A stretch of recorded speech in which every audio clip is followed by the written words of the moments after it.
They said I haven't, I'll use it. Well, good morning. Thanks for joining us today. We have a full day after this, but it's good to start out here as well and have a chance to talk about what's going on. If you've been listening to the news, you know that there's not all that much happening. Mueller report, finally finished. $25 million, 22 months or more, and ultimately turned out, I personally think, the way it should have. And be glad that it's over, in the sense of having a Mueller report. Wish it would be over, but it's going to go on for at least another 2 years for the debate about it, and that's America. Trouble is, it makes it difficult to do the things necessary that I think we ought to be doing in Congress. Passing a piece of legislation as much as possible in a bipartisan fashion. And that gets things accomplished and moves forward. We know we can't get everything done. We can't get everything done the way any of us want it done, regardless of the perspective. But we could get some things done. Infrastructure, for instance. We have a president who's a builder, likes to build, and wants to see that happen. And we have a bunch of districts across the United States that have as many potholes as I do, and have needs for infrastructure and communications, broadband out here. Broadband would be very helpful. By my house, broadband would be very helpful, since I don't have that or cable. To connect me to the rest of the world, sometimes that's good. But my agriculture community needs broadband, they need connectivity, just to do their operations right now in the field, the tractors, the combines, doing the things that I think meet and other proposals here or systems here in Michigan have done well to work on environmental concerns by not putting any more nutrients on the soil than necessary, and to have the capabilities that GPS tracking and all of that does for agriculture is important. So I'm delighted to see that in the Farm Bill, some funding in there for rural broadband, rural technology, not just in the major cities. I want to see that continue. So there's a lot that could get done. I think you could have Republicans and Democrats coming together. I know on the Energy and Commerce Committee, in which I sit, there always has been a great bipartisan effort. And so the continued debate over impeachment, etc., just takes us away from that, when in fact, that's not going to happen. And I think the ones that are even talking about it know it's not going to happen, but it's a political game that's being played, and sadly, I think it hurts our movement forward. On the world stage, yesterday we heard that the President and Secretary of State Pompeo made the announcement that relative to Iran, we are pulling the waivers from countries that want to work with Iran, getting their oil resources, etc. Iran has shown an unwillingness to join the world community in a positive way and continues to develop nuclear capabilities that goes against the JCPOA totally. And I think this president has shown the guts and the understanding, intestinal fortitude, if that's a better term, to say no. We're not going that direction any further. Other presidents have let this continue to go on Republican and Democrat side. We have the problem we have right now. And so the decision made yesterday, I think, is a positive decision. I don't think it makes Iran any more dangerous or less dangerous. It just simply says there's more pressure put on you. And the statement I heard Pompeo make about concern for Iranian citizens, we stand with you. We don't stand with the regime. We stand with you as Iranian citizens. We want you to know we want to see you have a lifestyle there in Iran that moves toward freedom, as opposed to being held back by what's been going on with this religious dictatorship. The guy told us it's gone on too long. So we'll see how that develops. But right now, the agreements that were made prior to the announcement with the Emirates as well as Saudi Arabia and other countries to have resources with us that could be shared with the 8 countries that are now taking off of the waiver. So you can't get it from Iran. If you do, there will be repercussions. But if you need the resources, we will attempt to assist you in making sure those resources are met. So that's kind of the world stage stuff that's going on. We'll be back in session next Monday and starting to see what moves forward in the House. As you know, the Democrats now have the majority, and so their decision is what governs my schedule. I sometimes find myself thinking, I want to meet with the staff tomorrow morning and discuss our next set of subcommittee hearings on health, employment, labor, and pensions that I chaired, and I realized, wait a second, I'm not the chair anymore, I'm the ranking member, so I've got to check and see what my chair, Democrat chair, has planned. So it's a little different mindset right now, but it is what it is. Just to point out, a lot of talk online about me being a conservative and not representing my district because I'm a conservative. I am a conservative. I was listed by the American Conservative Union as the most conservative member of the Michigan delegation, again, for lifetime rating, 92-point-something%. And I'm proud of that.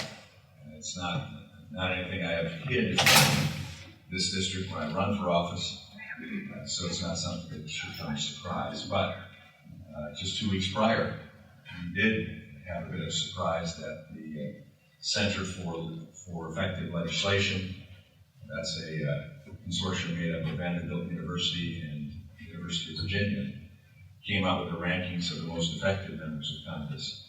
And they listed me as the most effective member in the Michigan delegation in Congress today, and the 30th most effective out of 244 Republicans in the House. That came as a result of how they validate that by looking at your bipartisan initiatives, co-sponsorships, bills that have passed and signed by the President, committee assignments that you're on.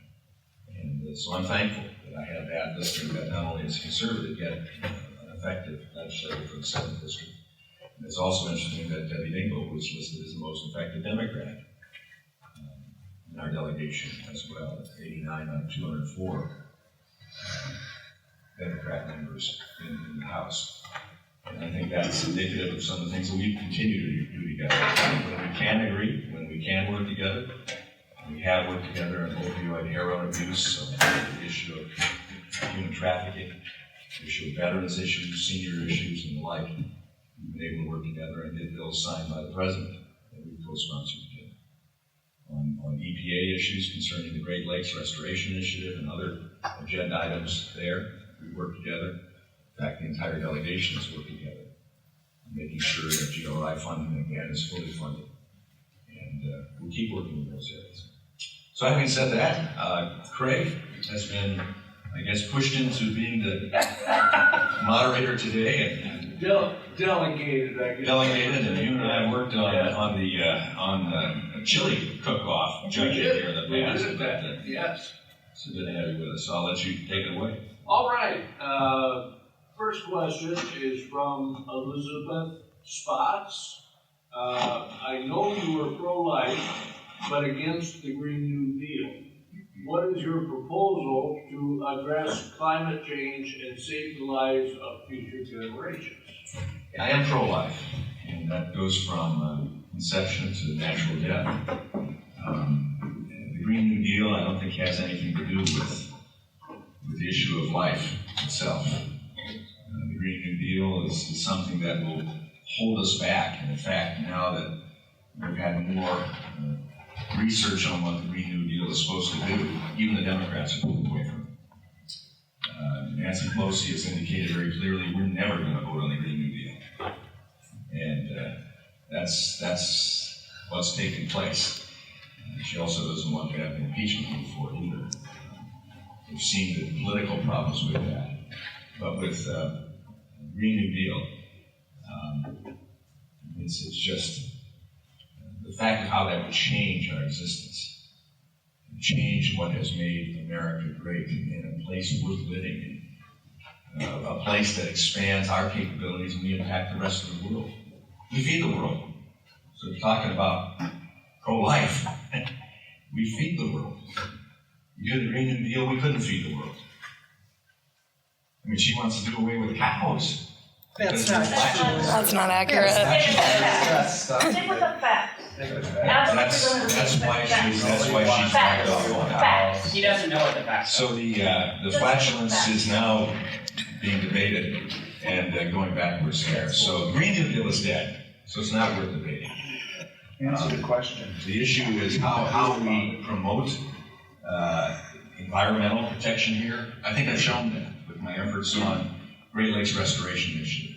My efforts are working to deal with PFAS and PFOS and those things that we are now detecting and have to take great consideration in making sure we clean it up. When we find any other pollutants that we don't know about yet. It's come as a result of success we've had in our economy moving things forward. And we can deal with those things, but deal with an appropriate fashion. Resources are there as long as we don't waste them on other things. You saw with the Flint issue, and now the lawsuit that's been undertaken and given ability by the courts to go after the EPA for not doing what they should have done, along with what the state of Michigan and the city of Flint didn't do as well. Those are things that are being addressed, and I support those efforts. We can. On the issue of dealing with clean air, we look at generation of power. Natural gas is going to expand our capabilities of dealing with both the energy that we need as well as keeping the pollution down. We have capabilities of doing that with clean coal technology as well, but we're moving away from that. I've supported across the board an all-above energy plan that includes things like wind and solar and hydro. My PERPA legislation to reform that to make it useful in its longevity longer than it's capable now, and also benefit the consumer in reducing unnecessary costs for that energy, and still having the incentive for big energy providers like consumers and DTE, Duke Energy, etc., as well as the smaller custom providers to have a place, but still the consumer benefits by having reduced costs from what it would be if we kept under the present PERPA regulation that was initiated in 1978. We've come a long way, and the big energy providers have seen the light and found the capability of producing using renewables in a much more efficient way than we've done in the past. So those are the things I'll continue.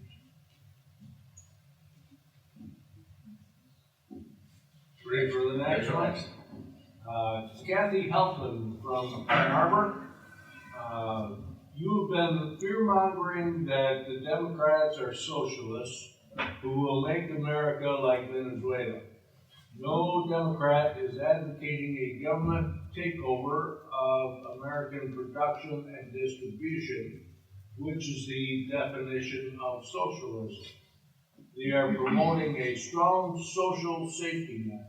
The Democratic Party is responsible for programs like Social Security and Medicare, which the vast majority of Americans like and depend on.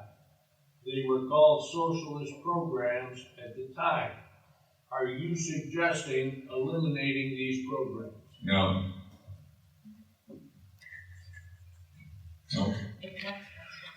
That's my question. Can I ask you to You please, sure can. please quit demonizing the Democrats as socialists, because the definition of socialism is not what they're promoting. I haven't demonized all the Democrats as socialists. And you can look at I've been at coffee hours when you stood up there and said the Democrats want us to be socialists and we'll end up like Venezuela. No, I've not said that. It's I on said tape, there are sir. Democrat socialists, like Ocasio-Cortez, who has called herself a Democrat socialist. Omar, Tlaib, and a number of others have taken that statement, including some that are running for the presidency right now, have stood firmly as Democrat socialists. Not all. I serve with a number of Democrats who don't want to even be considered as a Democrat socialist, like Hollis Peterson, for instance. Most. don't want to be Democrats? It's not your old Democrat Party in Washington right now. Just trust me. Or come visit me in Washington and hear some of the rhetoric that goes on from these new Democrats. I call them generally new Democrats. They're not your old Democrats. They're not the Democrat of John Kennedy or Truman. Sir, you do realize though that when Social Security and Medicare were first proposed, they were considered to be socialist programs. What we want is health care for all. I don't answer for what was said about those. I wasn't around when those were, well, Medicare I was, but not around for those for Social Security. I'm talking what I hear right now of a whole mindset of change from what we have in this country. Listen to Bernie Sanders. He is a socialist. He's a proud socialist. Of all the he only now has come because he's run for president the last 2 times, has joined the Democrat Congress. Correct.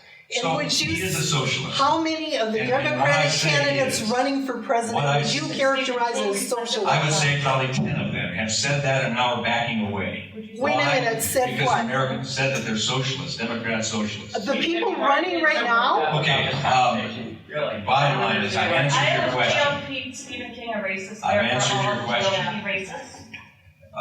Steve King? Yes, is he a racist? Well, we removed him from his committees, unlike what Democrats are willing to do with Omar.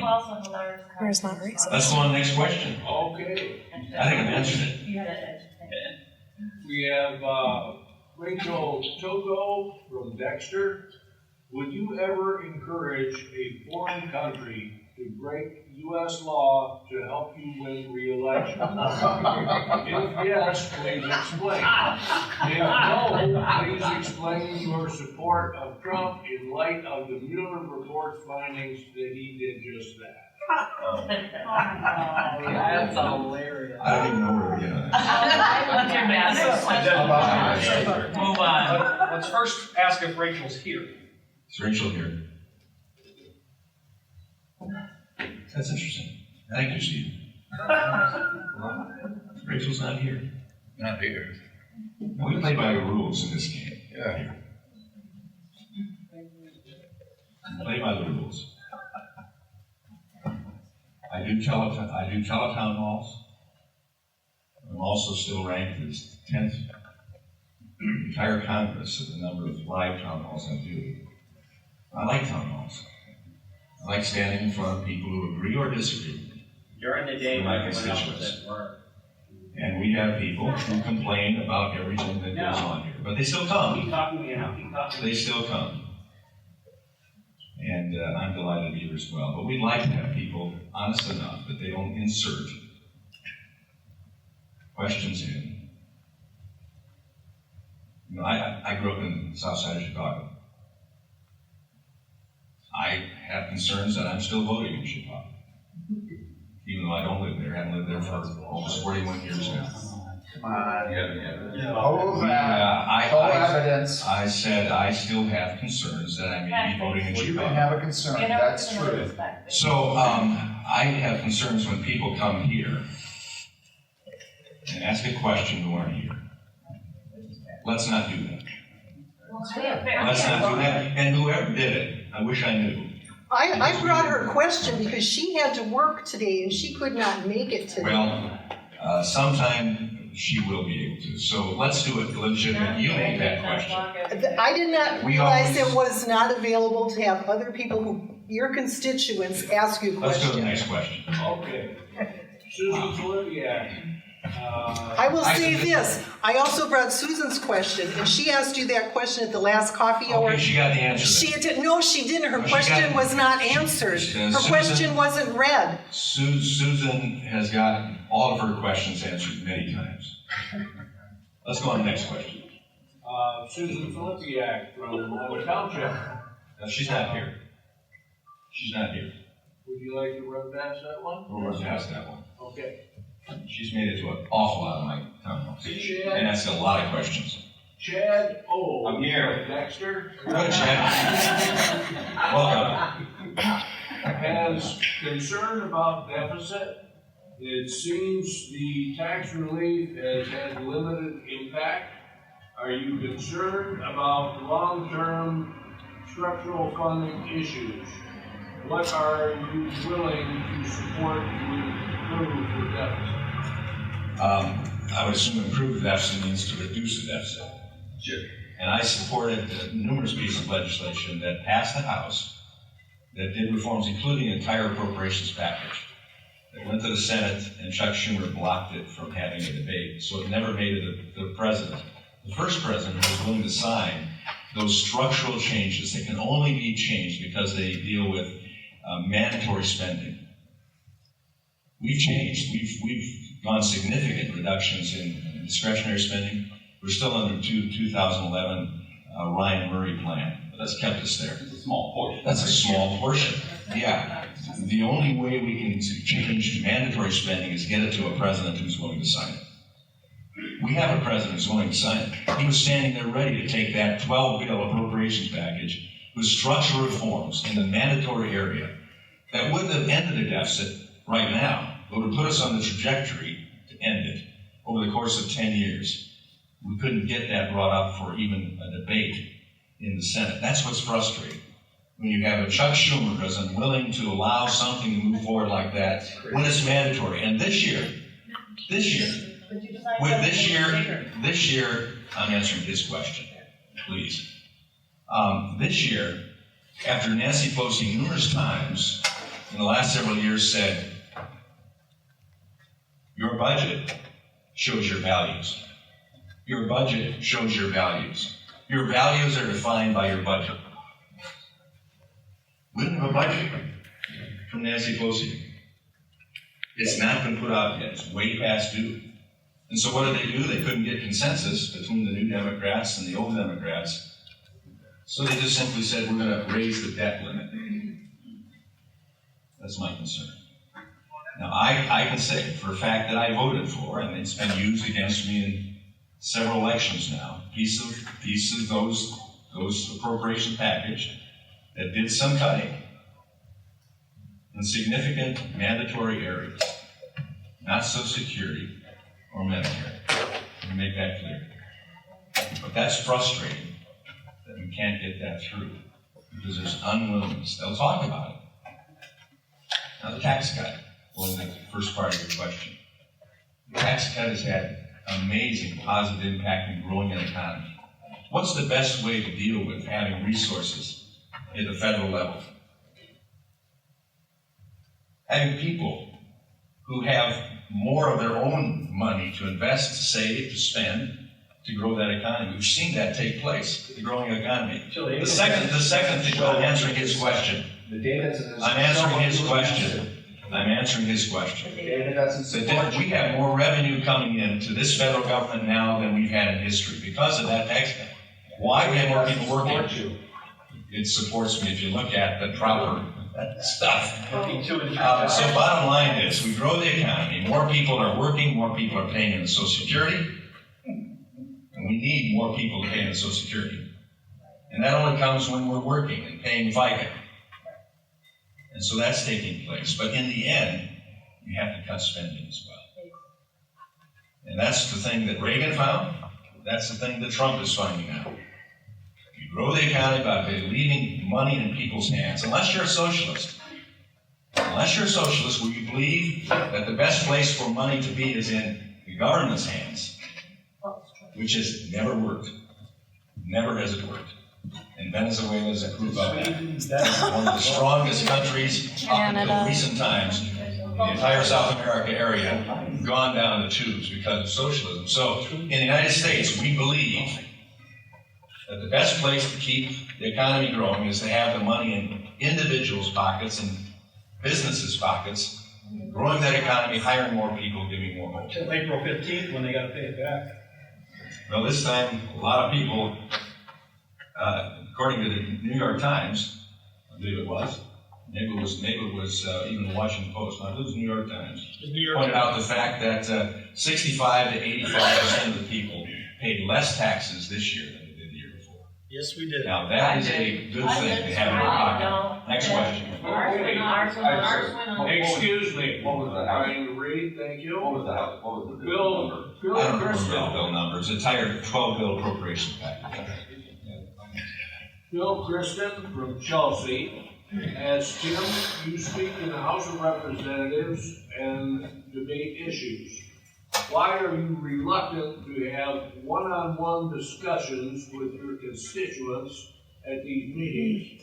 The goal of the discussion is progress, not victory for either side. Is Bill here? Bill, okay. Want to add to that? Well, I've attended a number of your meetings and you've answered a number of my questions, but when I went to follow up, I'm surprised today that you even stated with anybody. You never seem to want to have a continued discussion or follow-up questions, or let the rest of the audience say, oh, you mentioned socialism. Well, Venezuela's a good example. It's a great example. It's a great example. But then again, It's not democratic socialism. Your father or your grandfather was from. It's an excellent example of how socialism works. You wouldn't let me, in other discussions, make that comment. Yeah, well, Sweden is a very different socialist country, and they've got some significant problems coming to the south of Sweden right now as a result of socialism. They're no worse than any other place in the world, and the people are happier than we are. I'll take America over Sweden, and being Svenska and having traveled. Was it Sweden. your father or grandfather? Grandfather, grandmother. Oh, because originally you told everybody online that your father was from Sweden. No, I didn't tell everybody online. It was on a radio program that I made a mistake. It was a mistake that was made as a result of believing something that I had been led to believe for many years, including a mother that did not correct me. She would correct any lie that I ever made in my life. She must not have known either. But no, it's absolutely true. My grandfather, grandmother, great-grandfather, etc., came from Stockholm, Sweden.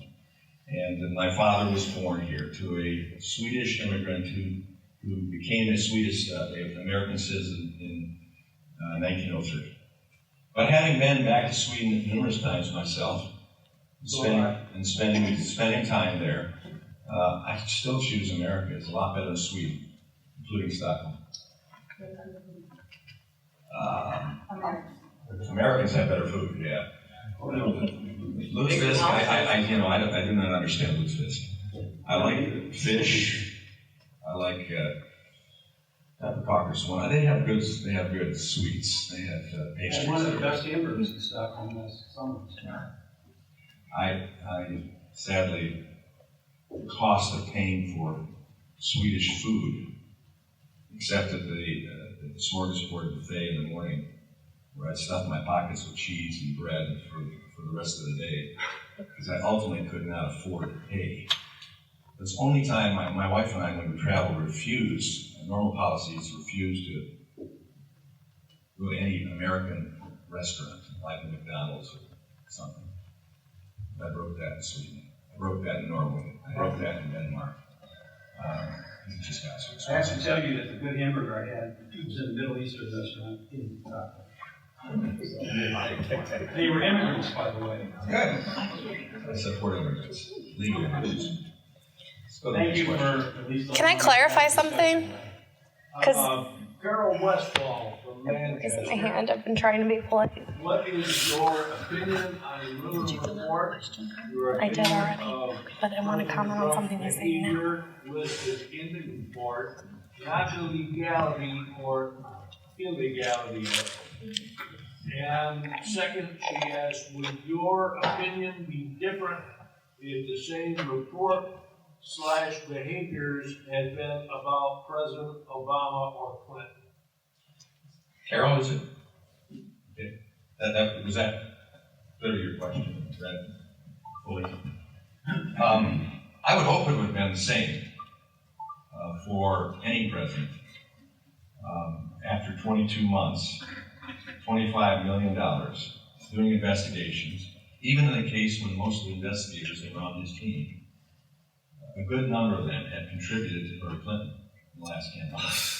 Oh, that's true. That is absolutely true. It's true. And It is true. Keep the language I'm sorry. tone. I have my young son right here behind I don't like a lot of stuff in the history, the personal history of this president. Some of the lifestyle choices he's made, some of the language he's used. I've never defended that. Never would defend that.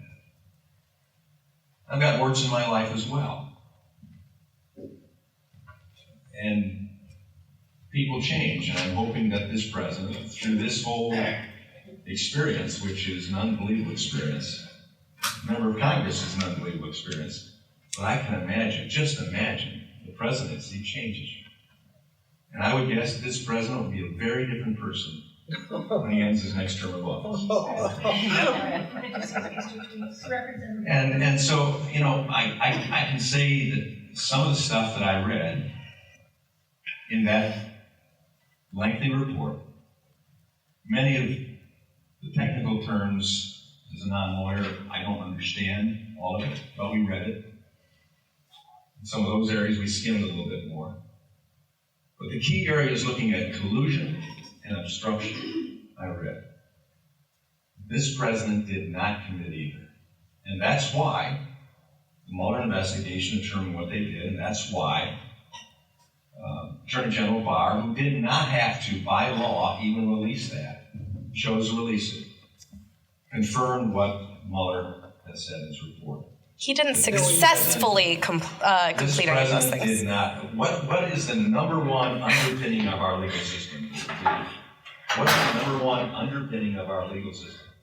Innocent. Innocent until proven guilty.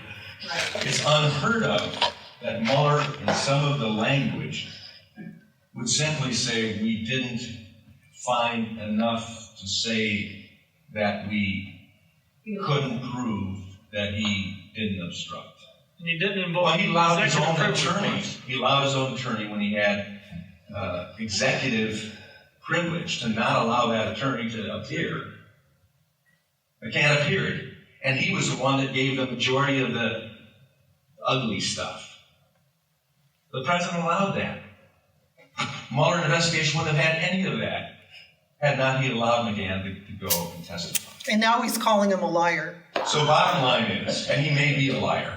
He may be a liar. Either of them might be a liar. He may be a liar. They all might be liars. This president was not exonerated. You can't exonerate somebody unless they're charged or indicted. Exactly.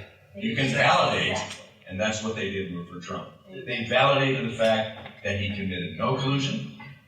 They didn't validate He that. asked nobody to commit collusion, and he did not obstruct. They didn't. He attempted, but was not Did I successful. answer your question? No. Okay. To I'll clarify. answer it. question is not about the legality or the illegality of total, or again, it's about do you approve of some of the behavior? I answered that to start the question. Yes, he did. Yes, he I did. answered that. It was the first thing he addressed. They all heard it. It was the first thing he addressed. He asked again to. I said I don't approve of some of the lifestyle, the languages, the personality of this president. And the things listed in the Mueller report. I didn't like seeing some of that stuff. That wouldn't be my lifestyle. That wouldn't be my statements. That wouldn't be my interactions. But the question was not what we think of the personality of this president. People decided and they liked I it. wasn't asking about the personality, I was asking about his behavior. His behavior, okay. I don't like some of his behavior, but I sure like his policy. And I love his leadership.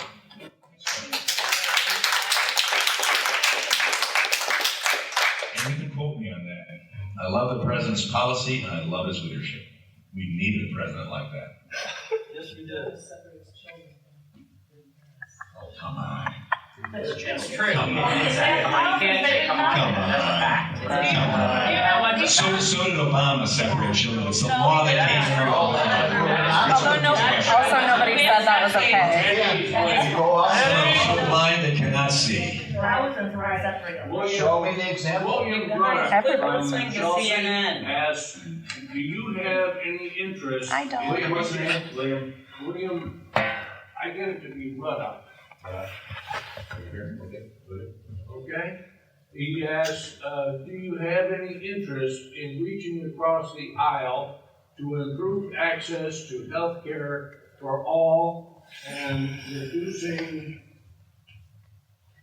Overall expense. cost of healthcare. I absolutely do, and I think that's why Vanderbilt University and the University of Virginia selected me as the #1 most effective member of the Republican Party Michigan delegation. And that's why Debbie Dingell and I work together well. And that's why, most recently, I introduced the Association Healthcare Care Plan. It allows small businesses to join in together for economy of scale. Like the big three and like the unions, who can then purchase and compete for health care at a much better quality as well as cost. So that's one of the things, and that is a bipartisan bill that I have Democrat co-sponsors on. I have a number of bills. In fact, we go for Democrat co-sponsors on all of my bills, and that's again why I was considered most effective. I work across the aisle, and as I've said with Debbie, and we get together regularly and get along well. We've even done town hall meetings together. We've done veterans fairs together, senior fairs together. We do those type of things. And we agree on what we agree on, what we don't agree on. We look at each other and say, well, either convince me or let's agree to disagree. And so no, I think that again, I can substantiate that. I'm not just conservative, not just Republican. I'm also effective, and I think I'm supposed to be effective for this district. It's a great district I represent, and it's a very split district. It's a swing district. Gerrymandering. Okay, let's talk about that. Let's talk about gerrymandering. How many Republican members of Congress do we have in Congress now? Versus the vote. Versus the vote. 50-50. We have a 50-50 vote. That's not what we have. We have 7 Republicans and 7 Democrats. We have a Democrat governor, attorney general, and secretary of state. Those are state-based, not. We have a Republican, they're all under redistricting and reapportionment. And we have a Republican legislature that is fairly slim in majority. We have 2 Democrat senators, state and U.S. senators. So we have equal numbers. That's not, that's So, statewide, it's not. so gerrymander is in the eye of the beholder. No, fact-based. You had an opportunity. For gerrymander. No, State let me not finish this if you allow me. We're the second most gerrymandered state in the country. That's a According- fact. That's not according what to I who? You can't According put to state who? positions Now into remember, a gerrymander discussion. And When you're finished talking, I'll have a town I'll hall. give you a base of fact to work from. Give me some. Gerrymander is a district-based related. You cannot gerrymander an entire state. So when you mention the governor, when you mention the attorney general, when you mention secretary of state, those are not positions. How many people didn't know Those are that? not positions that can be gerrymandered. How many people didn't know that? So as a result, This is new stuff. do not bring to those positions when we're talking about You gerrymandering. look at, Talk about And don't use it gerrymandering to mislead oriented the positions. discussion. how do you want me to answer the question? You answer the question in context to districts that can be gerrymandered. Okay, I answered Other ones are that. moot. 7 Republican congressional districts, 7 Democrat. And what does the congressional popular districts. vote look like? That reflects the vote of the people. No, Democrats got Now, 60. let me tell you the rest of the story. Popular vote. For the last 2 redistrictings, which party filed a complaint? That's the correct answer. Actually, it's not. There's been 2 different Not one. filed by And there was not a party. no There's been 2 application filed. for any type of redress of that. And then it also went to the Supreme Court. The Supreme Court ruled that there was no gerrymander Well, I hear. in both of those For political purposes. 10-year cycles. So this new approach, including the attorney for the redistricting, and citizens, voters, not politicians, which took away the right of voters to have anything to do with it. No. It's given to one person, Fact-based. which is the Secretary of State. That's That's No. fact-based. No, it's going to be an independent board. Commission. Let's It's go. an independent Secretary of State. But it's an independent board that represents all different party lines equally. Okay, we'll move forward here.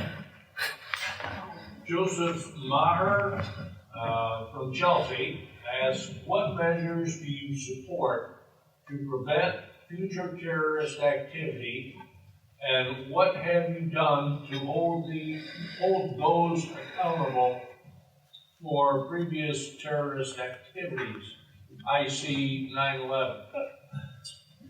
We have the Patriot Act, we have FISA, which was abused by the Hillary campaign, and of course that's fact-based, and it's going to come out further as well. I support all of that, and have had a number of votes to continue those processes. They have been good. If you would know the numbers of planned and potential attacks that go on weekly in this country, you would want to run up and hug and kiss any of our clandestine forces that are out there, FBI, CIA, Homeland Security, ICE, Customs and Border Protection, and all the rest. My support for funding those agencies has been continuous as well. My support for our military funding, that finally, under this president, we got back to where it's supposed to be. And not only funding for the military and its operations, but also giving military families the best raise of 10 years this past term. Those are the things that I've done. I'll continue to do that, and we continue to do oversight on what's going on and taking in all of the briefs and classified information opportunities we have to keep a realistic view of why this country has been protected from the atrocities that even happened in Sri Lanka this past weekend. Now, will we ever say that we can be perfect on keeping that from ever happening again? No, absolutely not. That's why we redouble our efforts. We evaluate regularly. We spend the bucks necessary. And we take the advice of those who know best, those who are in the field. I wish we'd do that with our immigration issues right now. Take the advice of ICE and Customs and Border Patrol people that actually deal with the atrocity going on down on the southern border. Gregory Neal from Ann Arbor. That's you, Gregory? That's me, you know me. Can you tell us more about your background and how you were prepared to represent us? What are your degrees and majors? What additional training do you have? The first and most important is that I'm a citizen. A citizen of the United States is involved in many ways in my communities, whether it's a Kiwanis Club, church situations, local community events, organizations, keeping a regular thumbprint out there on what's going on in society. Reading, keeping up on current events, learning more day by day, holding town hall meetings. My degrees, I have a degree in religious education, a bachelor's degree. I have a master's in communications cross-cultural. I just wanted to make sure you didn't strike it down. I ended up finding out that the client canceled. Thank you. That's my background. I began out of high school. I grew up on the south side of Chicago. Loved coming to Michigan, going out to the Rockies or the Smokies with my family camping. Decided I wanted to go into forestry and land management. I began my college career at the Western Illinois University in the pre-forestry program, with full intent to complete the forestry degree and go into the U.S. Forest Service, of all things, in forest and land management. Does that answer your question? Yeah, and thanks to Stephen Maier for correcting the record, because he's incorrectly stated it before, just like you do with immigration, and Stephen has corrected that. So I'm glad you stuck to the facts. Stephen has been right on one thing so far.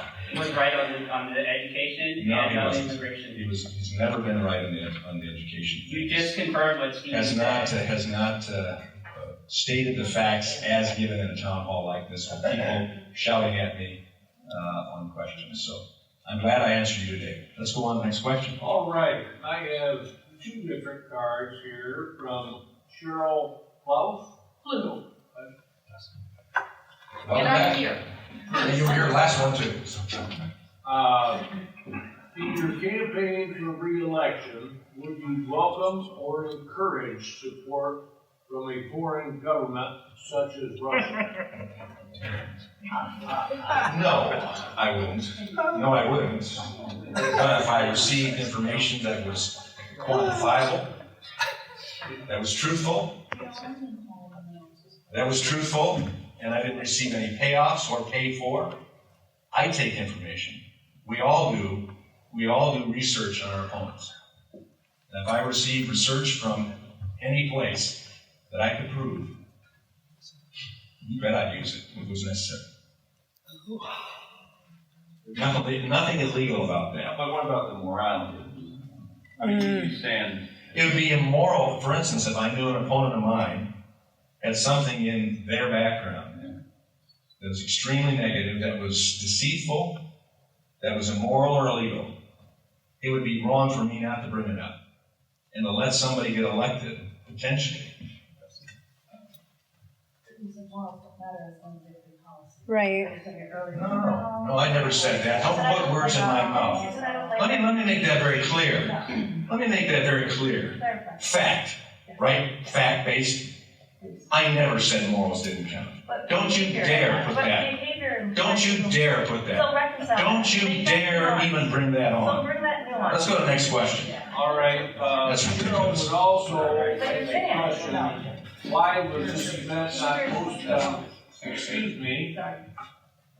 why was this event not posted on your website until yesterday? And how can she receive a written invitation or notification of your events? I want to let Stephen answer this question because there is a formula that we use, and a lot of it we have to use. Why do we say we have to use that? May I interrupt? Because was that your question? Yes. Because I check your website regularly now to find out when there's stuff going on and read what you're doing, and Good. because you're my representative. And I checked it Saturday and it wasn't there. It shouldn't have been. And it wasn't there until yesterday. And it shouldn't have been there until yesterday. The Delta one was posted after it started. So that was even worse. You know, Let me answer the question. There are security reasons why we have to. Can I ask if No, you can't. Representative Dingle does the same thing that you do? Well, I'm not here to defend what she does or what she doesn't do. I don't know what she does. You're not required to do that, that's what I'm asking you. Personal safety is. But Representative Dingle's safety is important? As a resident, I was I don't. There are considerations that we have to take. Security considerations. Not all members of Congress have received death threats or firebombing threats. And so some may not be concerned about security issues as much as we are. Not all do as many town halls as we do, and want to keep doing those town halls and not get in a situation where we can't do those. And Capitol Police, Secret Service, and others would tell us that we don't advise you to do it, and we would encourage you not to do it. We don't want to get in that situation. There's also a desire when we do town halls. We do town halls in larger communities and smaller communities and townships and villages. We had one individual who made a point at a meeting once and was funny the response that came to that person and said, why don't you go to a place where people can get to? And I looked out at the people sitting there, and it was a small township. And they answered it for me by getting up in arms and saying, wait a second, we can get here. This is where we live. And so that's what I want to do. And so we want to make sure. If you remember this last time, at least one of the last times we were here in this site, it was packed out the door, down the road. Yes, it was. There's no room. There were people trying to get behind here. Security wouldn't let that take place.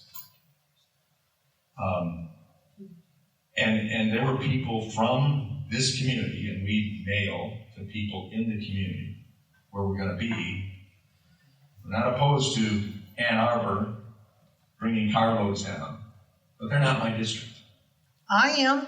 Yes, that's not true. There are parts of Ann Arbor. This is a perfect example of me making a general statement. Ann Arbor is not my district. We have Ann Arbor addresses, but not Ann Arbor proper. Okay, is that clear enough?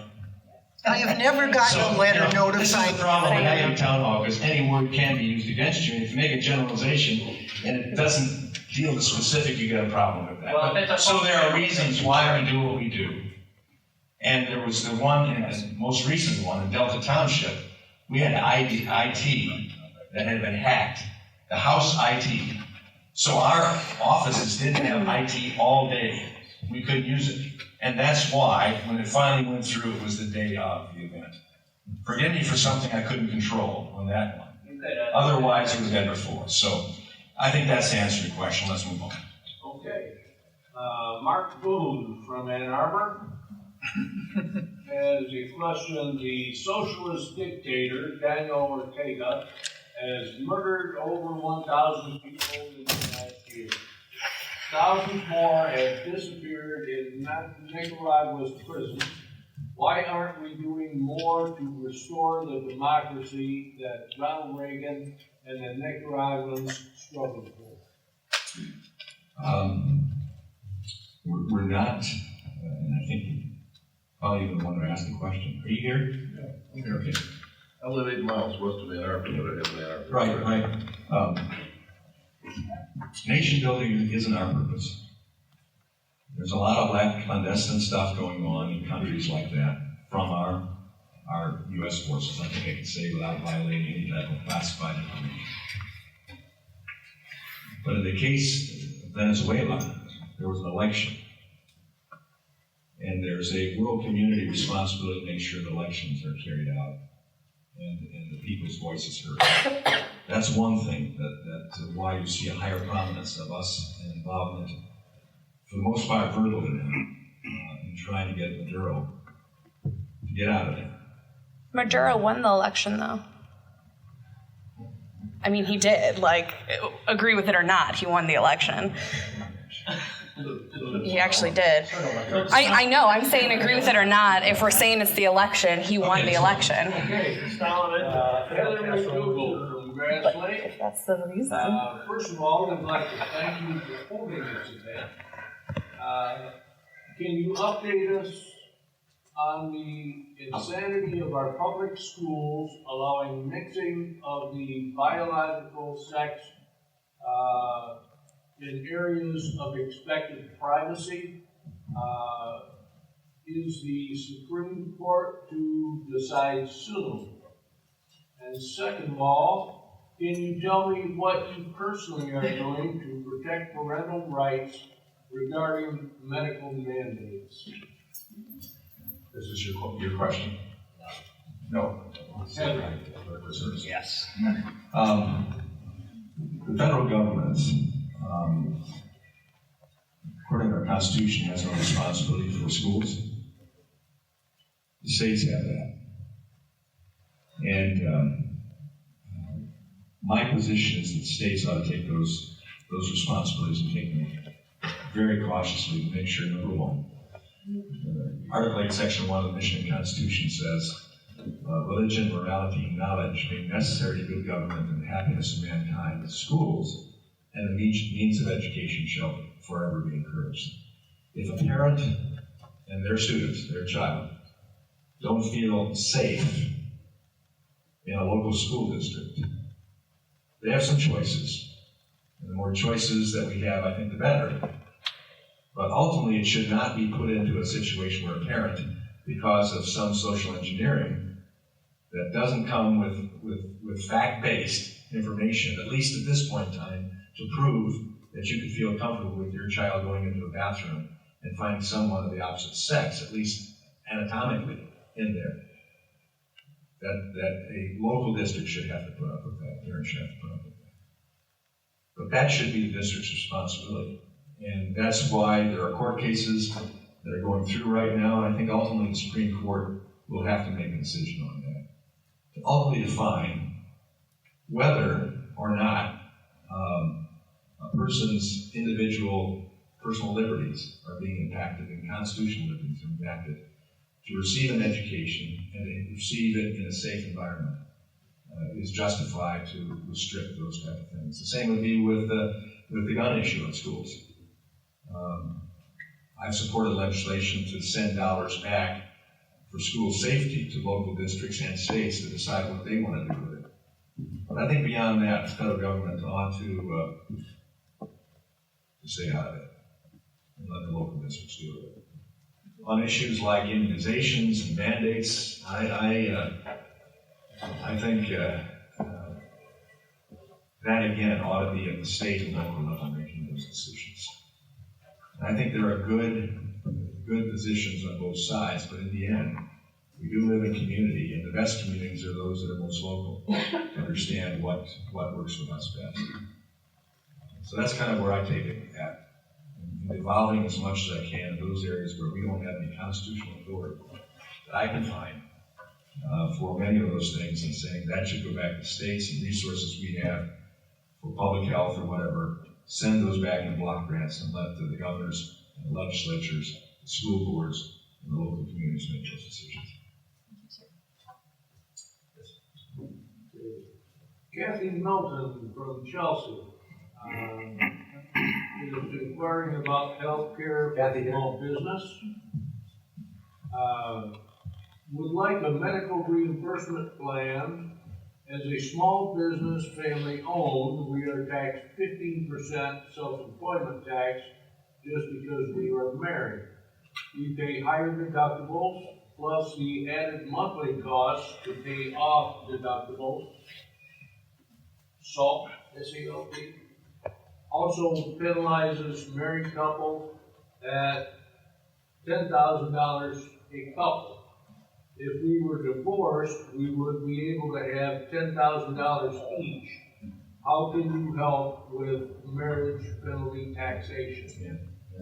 That's a highly debated issue, and we want to see just the opposite ultimately. See an encouragement for marriage, not a disincentive. And certainly in a situation where you're doing what the American ideal is, having a small business, starting out entrepreneurial, caring for yourself, supplying jobs for other people, you are disincentivized because you sit in a setting where you both work in the business, you both have responsibilities for it, and then you're penalized. Another reason why we want to do things, get as close to fixing that as possible, to do things that would help you. I think association health plans would be a great help to you there. Yes. Because you then have the buying power of a larger group of individuals and businesses that could assist you in developing competition for the best insurance instrument as well as costs from insurance companies. May I say something? Sure. As a small business owner, before the Affordable Care Act, we would still have the same taxation problem.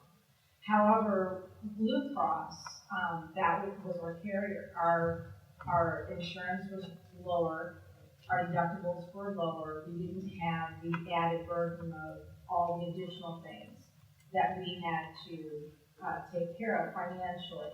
As a small business owner with a husband and wife situation, even if we were to hire an employee, you still would not qualify. And so we are being double taxed and sometimes triple taxed, and we're trying to create businesses and opportunities for our community. And so we're getting killed by this health care.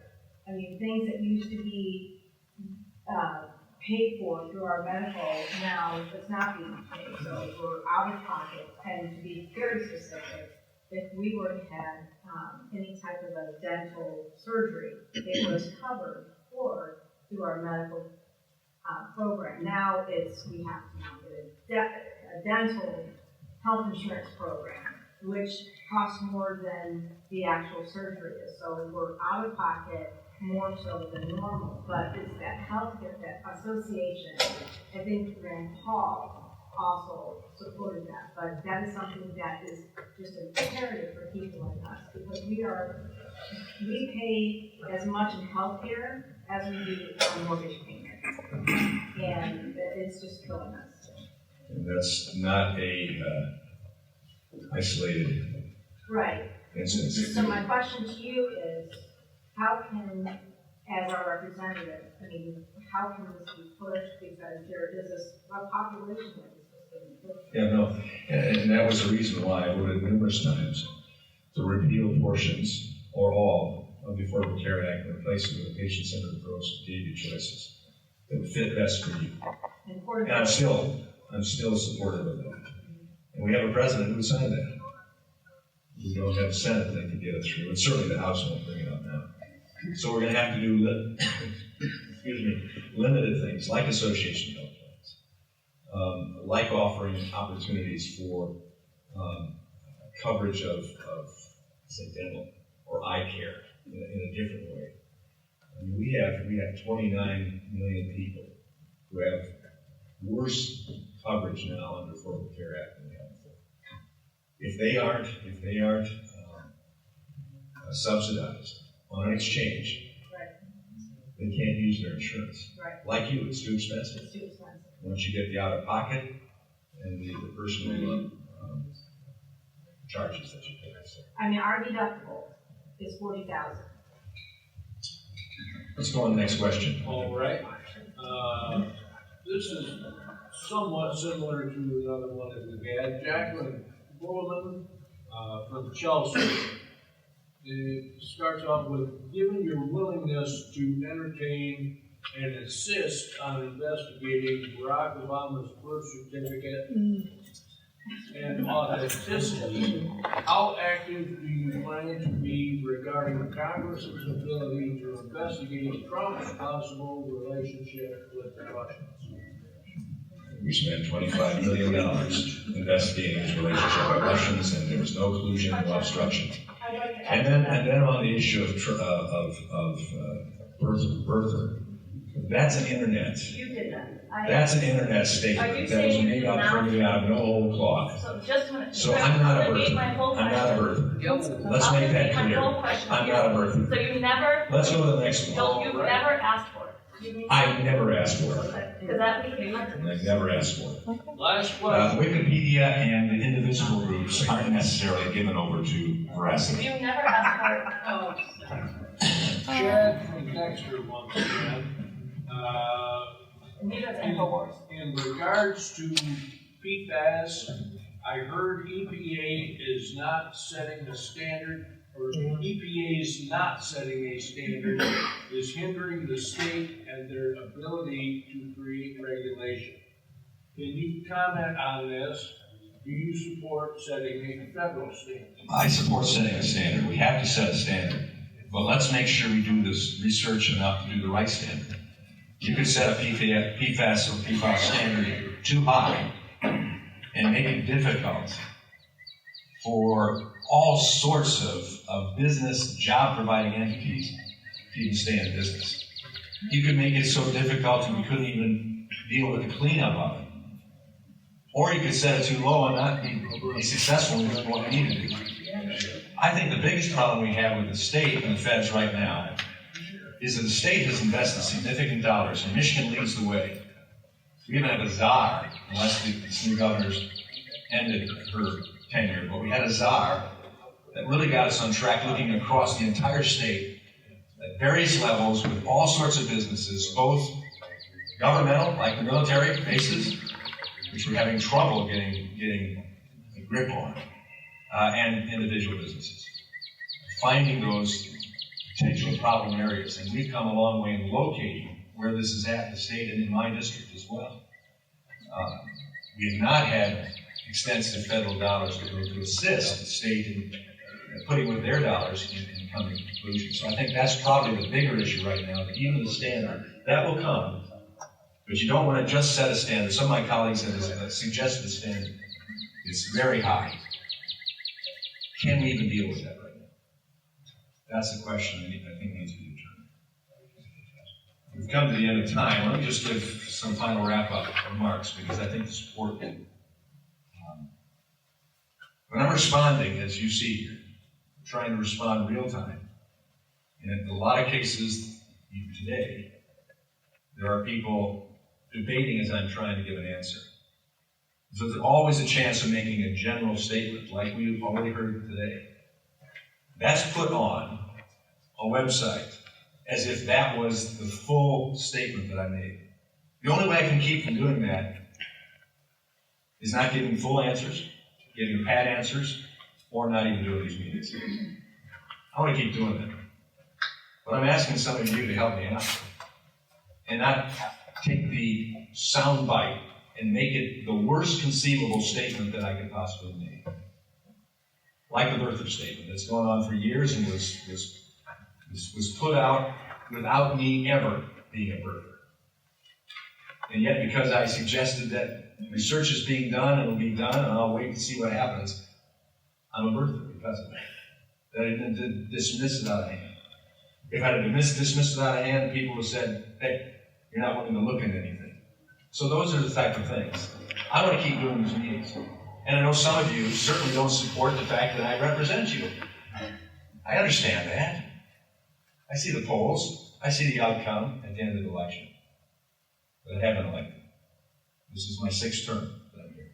I was thrown out after my first term. I think that's too strong a term.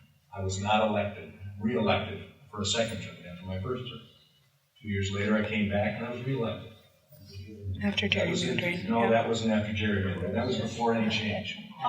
That was in 2010. We'll see what happens in 2020. That was 2010. So I'm proving my case. Thank you. You can throw this stuff out. But that does not get us to the point of America being as fully productive as we possibly can be. And yes, we have disagreements. But what a country. We can disagree and we're not thrown in jail. Amen. Usually. We have the opportunity to even be strong in our disagreements. And spent $25 million on an investigation. Can I say something about that? So what I would suggest for all of us is ratchet it down a bit. I'm willing to do that. But I'm not willing to come to a meeting like this and not be complete and evident with you, even in sometimes my umbrage that I'll take for being suggested things that I'm not. God bless America. He blessed me. I had no plan in being an American citizen. I had no choice. But I was blessed to be born here. And I'm committed to keeping this country not simply what it is, but expand on the greatness of this country as we move forward. And so thank you for being here. We'll come to another place near you. Some of you will travel a little bit to be at those places. Others will be right in your backyard. And I look forward to it.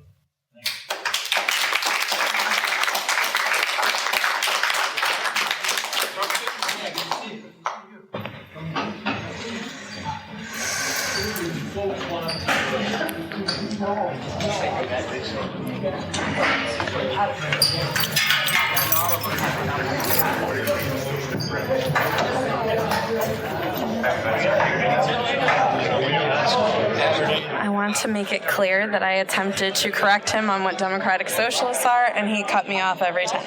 Okay, bye.